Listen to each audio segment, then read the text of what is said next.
نماز کے بغیر جو اپنی زندگی گزارتے ہیں ان کی زندگی میں سوائے ٹینشن اور دکھ کے اور ہو کیا سکتا ہے؟ خشوع کے ساتھ نماز کرنا سیکھو. نماز پڑھنے کے بعد آپ ہلکے پھلکے پاؤ گے اپنے آپ. رقت کے ساتھ اللہ کے حضور گڑ گڑاتے ہوئے سجدے کرو, اس کا اپنا سرور پاؤ گے. اللہ اکبر. لیکن ایک بندہ کہے کہ جناب میں نماز پڑھتا ہوں لیکن ایسی کیفیت تو پیدا نہیں ہوتی, تو شیطان اس کو کہتا ہے کیا فائدہ ایسی نماز پڑھنے کا. لوگ بھی کہتے ہیں فلاں بندے سے یہ جرم بھی سرزد ہوتا ہے, نماز بھی پڑھتا ہے, اس کی نماز کو مورد الزام بناتے ہیں. تو بندہ بھی کہتا ہے چھوڑے, نماز نے مجھے کیا فائدہ دیا ہے. لیکن کہا نہیں, نماز نہیں چھوڑنی. پہلے فرمایا نماز میں خشوع کرتے ہیں, یہاں فرمایا نماز کی محافظت کرتے ہیں. اگر کسی وجہ سے خشوع پیدا نہیں ہوتا چھوڑتے پھر بھی نہیں ہے.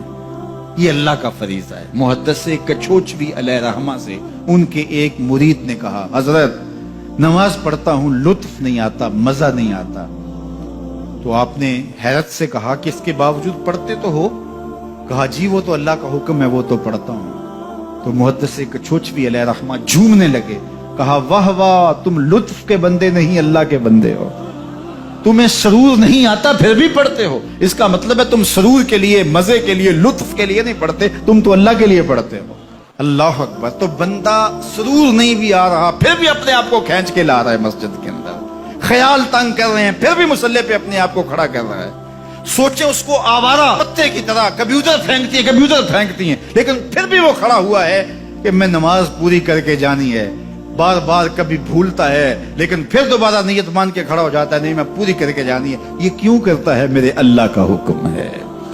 تو خشوع کی وہ کیفیت نہ بھی ہو تو کہا محافظت پھر بھی کرتے ہیں. یہ خوش نصیب لوگ ہیں. اولئک هم الوارثون, یہ لوگ وارث ہیں. یہ لوگ جن میں یہ خوبی ہیں یہ وارث ہیں. کس چیز کے وارث ہیں؟ مال کے, دولت کے, کوٹھیوں کے, کاروں کے, محلات کے. کہا الذین یرثون الفردوس, یہ جنت الفردوس کے وارث.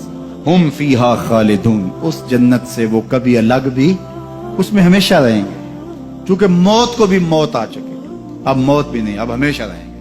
اللہ تعالیٰ فرمائے گا عددی تم جنتیوں کیا راضی ہو؟ اہل جنت کیا تم راضی ہو؟ تو وہ کہیں گے ہمیں کیا ہوا کہ ہم راضی نہ ہوں, ہمیں تو وہ ملا جس کا ہمیں تصور بھی نہیں تھا. ہمیں جنت مل گئی, محلات و قصور مل گئی.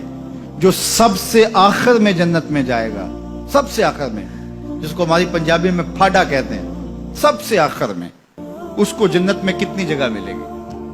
جو بندہ سب سے آخر میں آتا اس کو دھوپ میں جگہ ملتی ہے, جو اس سے تھوڑا سا پہلے آیا اس کو برآمدے میں ملی, جو اس سے پہلے آیا اس کو اندر جگہ ملی. ایسے ہی ہوتا ہے. تو جو سب سے آخر میں جائے گا جنت میں تو وہ سب سے بڑا گناہگار ہوگا, اور جہنم کے رگڑے سہ سہ کے وہ جہنم سے نکلے گا سب سے آخر. بخاری شریف میں تذکرہ موجود ہے. اللہ کے حضور حاضر ہوگا اور اللہ اس بندے کو کہے گا بتا کیا چاہیے. وہ کہے گا مالک مجھے یہ چاہیے. اللہ فرمائے گا لک ما تمنیت, جو تو نے آرزو کی جا سب کچھ میں نے تیری جھولی میں ڈال دیا, اب جنت میں چلا جائے. اب اس کو تو یہ ہوگا سایہ دیوار میں جگہ مل جائے تو غنیمت ہے, جنت کے کسی درخت کے نیچے جھونپڑا لگا لوں تو کافی ہے. چلو کوئی 2 مرلے کا 3 مرلے کا کٹھیا بھی مل جائے تو کافی ہے. اس کے لیے تو اتنا ہی کافی کہ جہنم سے نکل گیا. لیکن اس کو کہا جائے گا جا جنت میں چلا جا, اور تیرے لیے جنت میں دنیا سے 10 گنا جگہ ہے. دنیا سے, بخاری کی روایت, 10 گنا جگہ. یہ 7 بر اعظم پہ پھیلا ہوا جہاں, اور اس کو 10 سے ضرب دے, اتنی جگہ اس کی ہے جو سب سے آخر میں جائے گا. جب اللہ یہ فرمائے گا تو وہ کہے گا اتسخر وانت الملک, میرے رب تو مجھے رب ہو کے مذاق کر رہا ہے, مالک ہو کے مجھ سے مذاق کر رہا ہے, بادشاہ ہو کے مجھ سے مذاق کر رہا ہے. اس کو لگے گا ہی نہیں کہ مجھ کو, میں ساری زندگی پاپ کرنے والا لیکن ایمان کا چراغاں تو اندر تھا. اللہ اکبر. آج نکلے گا تو جنت میں سب سے آخر جانے والے شخص کو کتنی جگہ ملے گی؟ دنیا سے 10 گنا جگہ دنیا سے سب سے آخری شخص کو, پھاٹے شخص کو ملے گی. پھر بلال حبشی کی جاگیروں کا عالم کیا ہوگا؟